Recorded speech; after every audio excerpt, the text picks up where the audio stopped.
안녕하세요. 저는 올해로 40대 초반이고 공무원으로 일을 하고 있습니다.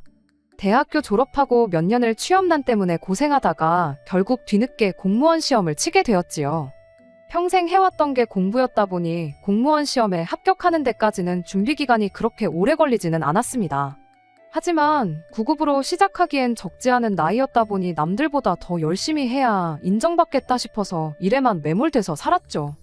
정신없이 바쁘게 살다 보니 제 나이가 30대 중반을 맞게 되었고 결혼 생각도 그때가 돼서야 겨우 생각할 수 있었네요. 나이가 있었다 보니 연애 결혼하는 것까지는 바라지도 않았습니다. 다만 할 수 있다면 최대한 마음 맞는 사람과 결혼을 하고 싶었어요. 그러던 중 같이 일하던 동료가 남편과의 만남을 주선해 주었습니다. 저보다 3살 어리다는 게 많이 부담스럽긴 했지만 막상 만나보니 말도 잘 통하고 사람도 참 괜찮아 보였어요. 결혼을 전제로 나간 소개자리였지만 짧은 기간이나마 서로 차근차근 알아보는 시간을 가져보자고 먼저 제안을 해왔죠. 연애하다가 결혼을 못하게 되면 시간적으로 제가 더 손해라는 걸 알고 있었지만 저도 흔쾌히 그렇게 하자고 했습니다. 바쁘게 산다고 30살 넘어서부터 연애 한번 제대로 못 해본 게 한이 돼서 그런 건 아니었습니다. 저희 부모님께서는 시간을 질질 끌게 있냐며 시간 낭비하지 말라고 했지만 앞으로 평생을 같이 하게 될 사람일지도 모르는데 한두 번 만나보고 결혼 준비부터 시작하고 싶지는 않았기에 그 제안이 저에게는 나쁘게 들리지 않았죠. 그래서 당시 남편과 연애부터 차근차근 시작하기로 했어요. 다만 저희도 나이가 나이였다 보니 연애 기간은 1년을 넘기지 말기로 정했습니다. 연애 중에 결혼 상대로 서로가 아닌 것 같다면 뒤도 돌아보지 말고 쿨하게 헤어지는 조건으로 연애를 시작하게 되었죠. 짧은 기간이었던 만큼 서로 알찬 연애를 했다고 생각했고 서로에 대해서 어느 정도 알게 되었고 평생을 함께할 배우자라는 확신을 서로 가졌기 때문에 합의했던 1년간의 연애를 마치고 저희는 곧바로 결혼 준비를 시작했습니다. 그때쯤부터 해서 남편이 저희 집에 인사도 드릴 겸 해서 자주 찾아뵙기 시작했습니다. 미래의 장인 장모님께 먼저 얼굴 도장부터 제대로 찍고 점수도 좀 따고 싶다면서 말이죠. 사실 그렇게까지 할 필요도 없었습니다. 저희 부모님은 이미 남편과 연애를 시작했을 때부터 결혼을 빨리 하라고 보채셨던 분들이었으니까요. 하나뿐인 딸이 취직 후에는 연애도 안 하고 일에만 매몰되어서 살았다 보니 늦은 나이 때문에 평생 결혼도 못하고 혼자 살게 될 거라 걱정하셨던 분들이셨거든요. 그런데 이제 진짜로 결혼을 하겠다고 하니 얼마나 좋으셨겠어요. 저희 부모님한테는 1등 사위가 별게 아니었습니다. 사지 멀쩡하고 자기 앞가림 정도만 할 수 있으면 된다시는 분들이셨거든요. 남편은 평범한 중소기업에 다니는 직장인이었습니다.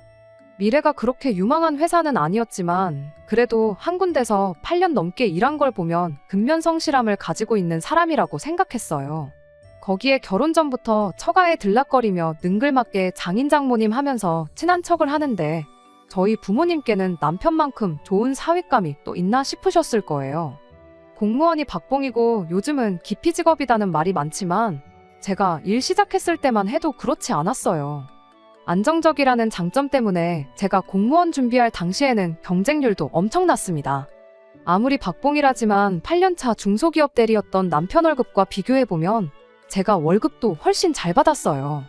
남편 말로는 회사가 과장까지는 조금 박한 편이지만 차장직급 달고부터는 대기업하고 비교해도 손색이 없는 대우를 받는다고 조금만 참으면 자기도 조금 상황이 피게 될 거라고 늘 말해왔습니다. 저는 그냥 맞벌이 생활하는 것만 해도 감지덕지라고 생각했고요. 아무튼 저희 집에서 남편이 열렬한 환영을 받은 데 비해서 시댁에서는 딱히 제가 환영을 받는 느낌은 아니었습니다. 처음 시댁에 인사를 드리러 갔을 때 예비며느리 왔다며 현관문에서부터 저를 반겨주셨지만 시어머니가 저를 쳐다보는 눈빛부터 느낌이 썩 좋지는 않았어요. 대신 시아버지의 경우에는 진짜로 저를 반겨주셨습니다. 그날 식사 시작하고 이야기 몇 마디 나누다가 판이하게 달랐던 두 분의 반응이 왜 그랬는지 대충 짐작은 할 수 있었어요. 아버님은 자식인 남편보다 저를 더 높게 쳐주셨어요. 말씀드렸다시피 그때 당시에는 공무원이 어느 정도 인정받는 분위기였거든요. 그리고 남편이 다니는 회사에 대한 믿음도 전혀 없으셨기도 했어요. 아버님은 남편이 처음 취직했을 때부터 회사가 별로 좋은 회사처럼 보이지 않는다며 몇 년 더 집에 있어도 되니 준비 더해서 더 조건 좋은 회사로 가거나 거기서 경력 조금만 쌓아서 이직을 하라는 식으로 쭉 남편을 설득해 오셨다고 하더라고요. 결국 남편이 고집을 부려서 그 회사에 여지껏 다니게 되었던 거였고요. 이직 이야기는 거의 매해마다 하셨다는데도 불구하고 남편은 지금 회사가 마음에 든다며 고집을 부렸다고 하더라고요. 아버님 딴에는 결혼한다고 집에서 도와주지도 못하는 형편인데 남자가 한 달에 250도 안 되는 벌이로 저놈 저거 평생 장가는 갈 수나 있을지 싶으셨다고 걱정을 하셨다고 합니다. 그런데 나랏 일하는 사람을 며느리로 보게 되었다고 좋아하셨던 거고요. 그와 동시에 시어머니는 공무원이 공무원이지 뭐 나랏 일까지 한다고 축혀 세워주냐며 회사 못 들어가는 애들이 하는 게 공무원이라고 아버님 말을 자르면서 동시에 저를 깎아내리셨어요. 그러더니 오히려 땡 잡은 건 당신 아들이 아니라 저라는 식으로 말을 하더라고요. 어린 남자 데려가는데 돈은 많이 모아놓았느냐며 빈정거리더라고요. 말 끝나기 무섭게 아버님이 교양머리 없게 그딴 걸 질문이라고 하고 있냐며 집안 망신 시키지 말라고 성질을 부리셨습니다. 덕분에 그 자리에서 갑자기 두 분이 부부싸움을 시작하게 되었고요. 처음 인사드리러 온 건데 두 분 싸우는 모습을 두 눈으로 목격하니 정말 밥이 입으로 넘어가는지 코로 넘어가는지 모를 정도로 당황스럽고 불편했습니다. 그래도 그날은 그 순간에 당황했던 것 말고는 분위기 자체는 나쁘지 않았고 저도 크게 실수한 건 없는 듯 싶었어요. 시어머니가 유별나다는 건 이미 알았지만 아버님이 경우가 밝은 분이셨고 시어머니가 선을 넘는 발언을 하면 제 앞에서 부부싸움을 하게 될지라도 뜯어말려주는 분이셨으니 결혼 후에도 크게 신경 쓸 문제는 아니겠구나 싶었습니다. 돈은 솔직히 남편과 비교해서 제가 훨씬 더 잘 모아놓았습니다. 제가 취직 조금 늦게 했다고 일에 매몰돼서 살았던 게 한몫했어요. 거기에 부모님 집에서 같이 살면서 생활비도 아낄 수 있었다 보니 돈을 모으기가 더 수월했었고요. 어느 정도 안정이 되고 나서 저도 친구들도 만나고 하고 싶었는데 막상 그때가 되니 친구들은 다 결혼을 해서 가정이 생기는 바람에 만날 친구들도 없어서 정말 돈 모으는 거 말고는 할 수 있는 게 없었습니다. 덕분에 결혼할 당시에 저는 이미 2억에 가까운 돈을 모아놓았어요. 9급으로 시작한 거 치고 엄청 잘 모은 편이죠. 당시 남편은 8년차 직장인이었지만 모아놓은 돈이 고작 4천만 원에 불과했습니다. 제가 모아놓은 돈의 반이 반도 안 되는 금액이었죠. 그나마도 원래는 3천 조금 넘게 모아놓은 게 전부였는데 저랑 연애 시작하고 나서 결혼자금 모으겠다고 1,000만 원을 더 모아놓은 상황이었어요. 어쨌든 그때는 짧은 기간이나마 1,000만 원이나 모아놓은 게 경제관념은 가지고 있는 사람이라고 좋게 생각했습니다. 할 때는 하는 사람이구나 하는 믿음이 있었거든요. 지금보다 앞으로 결혼하고 나서가 가장 중요하다고 생각했기에 살림 합치고부터 잘하면 된다고 생각했어요. 상견례를 진행할 당시에는 시어머니가 의외로 아무 말도 없으셨습니다. 저희 부모님 앞에서 또 저를 깎아내리면서 남편을 축혀 세워주면 어쩌나 걱정했는데 아버님이 사전에 잘 이야기를 한 건지 오히려 먼저 농담도 하고 좋은 시어머니인 척 연기를 하셨죠. 그때까지만 해도 앞으로 결혼하고 나면 물을 수 없게 되는 거니 시어머니 딴에도 처음에는 그랬지만 앞으로는 저라 잘 지내보고자 성질을 누그러뜨리고 있는 거라 생각했어요. 어쨌든 간에 제가 돈도 더 많이 해오는 상황에 벌이도 더 좋은데 제가 나이 몇 살 많다고 꼴릴 게 없다는 생각이었죠. 그런데 그게 아니었어요. 시어머니는 이왕 이렇게 된 거 결혼 후에 시집살이라도 호되게 시켜서 분풀이라도 해야겠다는 심정인가 싶더라고요. 집은 오롯이 제 돈으로 30년도 더 된 14평 아파트를 하나 장만했습니다. 연식이 연식이니만큼 재건축에 대한 기대도 있었기에 거주뿐만 아니라 투자까지 2마리 토끼를 한 번에 잡은 거라 생각했어요. 실제로 집을 사고부터 집값이 많이 오르기도 했고요. 남편이 모아놓은 돈으로 인테리어 약간 고치고 혼수랑 중고차 한 대를 장만했습니다. 모든 게 순탄하게 흘러가는 듯 싶었는데 시어머니가 난데없이 집 계약은 공동명의로 했느냐고 묻더라고요. 집은 순전히 전부 제 돈으로 구했던 것이었기에 제 명의로 했습니다. 결혼했지만 경제권을 합치지 않고 따로 관리하기로 하기도 했고 남편이 해오는 혼수며 기타 등등 비용을 생각하더라도 제가 몇 배나 돈을 더 쓴 건데 제 명의로 하는 게 당연한 거라 생각했어요. 시어머니는 그 이야기를 듣더니 욕심이 너무 험한 거 아니냐고 뭐라고 하더군요. 남편 돈으로 중고차 한 대 산 걸 가지고 뭐라고 하더라고요. 차는 솔직히 저 편하자고 산 거 맞아요. 일단 남편이 면허가 없기도 하고요. 그런데도 굳이 차를 산 이유는 집 위치가 남편 출퇴근하기에는 괜찮은 편이지만 저의 경우는 아니었거든요. 그런데 시어머니는 내 아들 돈으로 차 한 대 뽑는다고 할 때부터 알아봤는데 집이며 차며 다 네 거 하면 우리 아들 이름으로 된 건 뭐가 있느냐고 한 소리를 하는 거예요. 제가 뭐 한 대에 억소리 나는 외제차를 뽑은 것도 아니고 800만 원 주고 10만 킬로 넘게 탄 국산 준중형 차 하나 중고로 얻은 건데 이런 소리까지 들어야 하나 싶었습니다. 시어머니는 내가 내 자식을 얼마나 귀하게 키웠는데 어디 다 늙은 걸 며느리라고 데리고 와서 내 아들이 기도 못 펴고 부려먹히며 살게 되었다고 악담을 퍼붓더라고요. 너무 화가 나서 애초에 이럴 거면 결혼 허락은 왜 해줬냐 말하고 전화 끊어버렸어요. 그날 남편이 집에 와서 저한테 싹싹 빌면서 사과했죠. 시아버지도 저녁에 전화를 하셔서는 어머님 대신 사과를 하셨어요. 자기가 옆에 있었으면 그런 말 못하게 막았을 텐데 미안하다고요. 집에서 두 사람이 제 편을 들어주면 시어머니도 덜할 줄 알았는데 제 생각이 틀렸던 겁니다. 그렇게 시어머니는 결혼 생활 내내 사사건건이 저한테 시비를 걸면서 저를 까내리지 못해 안달이었어요. 그렇게라도 하지 않으면 당신 아들이 제대로 대접 못 받고 마누라 눈치 보면서 살 줄 알았나 보더군요. 반대로는 생각을 못했을까요? 시자짓 갑질 한번 저한테 할 때마다 그만큼 남편이 제 눈치를 봐야 한다는 사실을 말이에요. 집도 제가 해왔고 돈도 더 잘 버는 데다가 결혼 비용도 몇 배를 더 했는데 제가 솔직히 눈치 볼 게 뭐가 있겠어요. 시어머니가 저럴 때마다 남편은 영문도 모른 채 시어머니 대신해서 저한테 사과하고 집에서 찍소리도 못하고 뒤죽은 듯 있어야 했죠. 남편이 견디다 못해 시어머니한테 한마디 해야겠다고 제 앞에서 전화를 했던 적도 있었습니다. 남편 딴에는 자기가 강하게 말하는 모습 보여주면 시어머니도 그만하시겠지 싶어서 한 것 같은데 결과는 오히려 역효과였어요. 저도 옆에 있었다 보니 시어머니가 말하는 걸 똑똑히 들었어요. 제 귀를 의심하지 않을 수가 없었죠. 시작부터 내가 뭐 한다고 너를 다 늙어빠진 네 마누라한테 장가 보낸 줄 아느냐며 한마디 했으니까요. 여자가 남자보다 평균 수명이 길다고 하지 않느냐고 그럼 적어도 네가 죽어라고 피땀 흘려 돈 벌어놓고 일찍 죽어버리면 네 마누라가 남은 돈 혼자서 펑펑 쓰지는 않겠구나 싶어서 허락했던 거라더군요. 그런데 돈 가지고 어린 남편 휘두르는 꼴을 보니 괜히 장가 보낸 것 같다는 소리를 하더라고요. 워낙 순식간에 튀어나온 말이라 남편도 시어머니를 멈출 수 없었고 저도 듣다가 안 되겠어서 전화기 뺏어 들고 한마디 했습니다. 어머님이야말로 아버님보다 나이가 5살이나 어리시지 않느냐. 그런데 어떻게 그런 말을 하실 수 있느냐고요. 저는 나가서 돈이라도 벌어오고 어머님 아들보다 돈도 더 잘 벌지 않느냐. 남편 돈으로 놀고 먹을 생각은 추호도 없으니 걱정 마시라 한마디 했습니다. 시어머니는 제가 들었을 거라곤 생각도 못했는지 잠시 당황하더니 이미 돌이킬 수 없는 걸 알게 된 건지 오히려 저한테 큰 소리를 내기 시작했죠.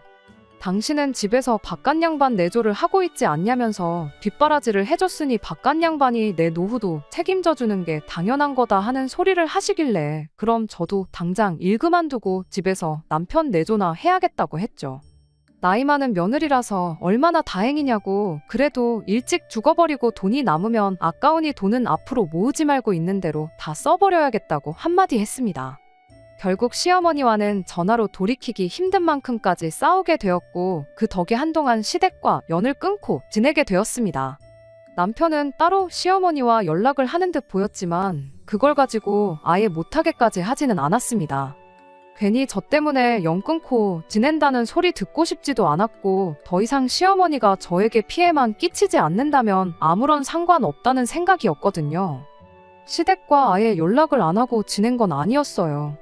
이따금씩 시아버지한테서는 잘 지내냐는 안부 연락이 걸려왔습니다. 평소에도 워낙에 저를 챙겨주시던 분이었으니 시아버지의 연락까지는 저도 무시하지 않았어요. 그러다 코로나 시기 막바지쯤 해서 일이 터지게 되었습니다.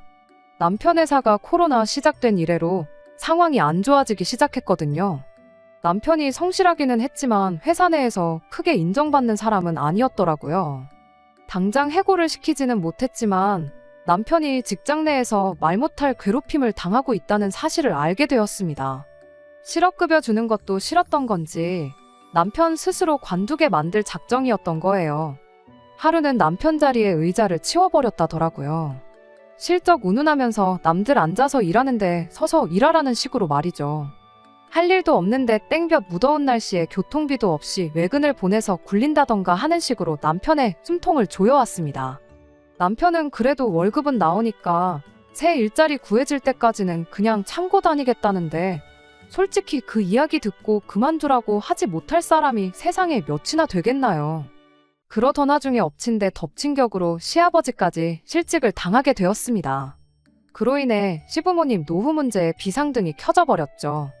아버님이 일하던 곳 사정이 코로나 끝나고 나니 오히려 더 어려워지면서 나이 많은 순서부터 정리해고를 당했다고 하더라고요. 남편이 회사에서 그 고생을 하는 가운데 시댁에 생활비까지 보내야 할 수도 있게 되었으니 정말이지 머릿속에 생각이 터질 듯이 많았죠. 남편 이직할 때까지 외벌이로 버티는 건 할 수 있지만 시댁 생활비까지 부담하라 그러면 못하겠다 싶었거든요. 남편이 하루하루 회사에서 버티고 있던 상황이긴 했지만 회사에서도 남편이 저렇게 버티고 나오면 그냥 해고를 할 수도 있었으니 남편 수입이 사라지는 건 시간 문제라 생각했습니다.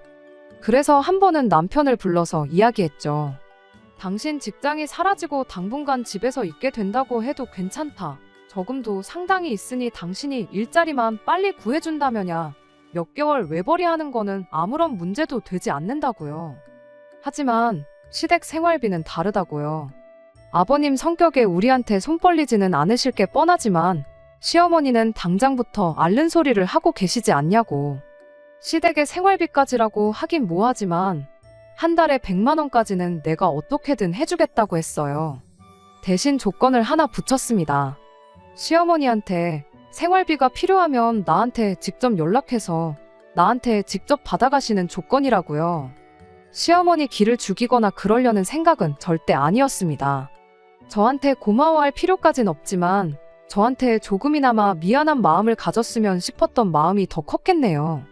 그런데 또 연 끊고 지내던 며느리한테 연락해서 생활비 타가는 건 시어머니 입장에서 자존심이 엄청 상하는 일이었나 봐요. 아버님 실직 소식을 들었을 때 길어야 2주 정도면 연락이 오겠구나 싶었는데 거의 반년이 지나가도록 저한테 연락 한 통이 없었거든요. 그렇게 반년이 지나서 시댁 소식을 듣게 되었는데 참으로 어이가 없는 소식이었습니다. 시어머니가 시아버지랑 이혼을 하기로 했다는 소식이었죠. 경제적 능력을 잃은 시아버지가 더는 필요 없어진 건지 평생 가족을 위해 헌신한 시아버지를 시어머니는 헌신짝 버리듯 버리기로 결정을 했던 거죠. 그나마 가지고 있던 집이나 기타 등등 재산을 분할받을 수 있었으니 노후 대책으로 적금 몇 개랑 집 한 채 덩그러니 있는 게 전부였는데 그걸로 둘이서 아둥바둥 아끼고 사느니 시어머니 딴에는 이혼해서 재산 절반 분할받는 게 손해보는 장사가 아니라고 생각했나 봅니다. 아버님도 책임감이 워낙에 강하셨던 분이니 시어머니의 그런 결정이 마음에 안 드셨겠지만 결국 재산을 반씩 분할하기로 하고 협의 이혼을 해주기로 하셨어요. 저는 그게 왠지 제 잘못처럼 느껴졌습니다.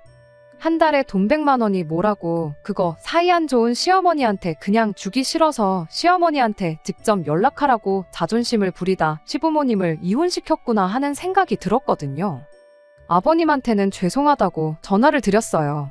아버님이 네가 잘못한 게 없는데 죄송할 게 뭐가 있느냐고 하시면서 몸 건강히 잘 지내라고 한마디 하시고 전화를 끊으셨죠. 담담한 말투로 말은 하셨지만 생각이 많은 듯한 목소리였습니다. 아버님 딴에도 차라리 생활비 문제로 매일같이 시어머니랑 다투느니 있는 재산 정확하게 반 갈라서 그 돈으로 각자 갈 길 가면 되겠구나 싶었던 것 같아요. 아무튼 간에 진짜 문제는 시부모님 황혼이혼이 완벽하게 끝나고 나서 발생하게 되었습니다. 노후 대비가 완벽한 게 아니었던 터라 사실상 재산이라곤 적음 얼마의 집 하나 가지고 있던 게 전부였는데 그 집 팔아서 재산 분할을 한다고 한들 시어머니가 돈만 쥐고 밖에서 노숙을 할 것도 아니고 지낼 곳이 필요했을 거 아니에요? 그런데 또 생각해보니 살 곳을 구하고 나면 생활비가 모자라게 될 것은 자명한 사실이었던 거죠. 문제는 시어머니가 주거에 필요한 비용을 아끼겠다고 짐 싸들고 저희 집으로 쳐들어온 게 문제였죠.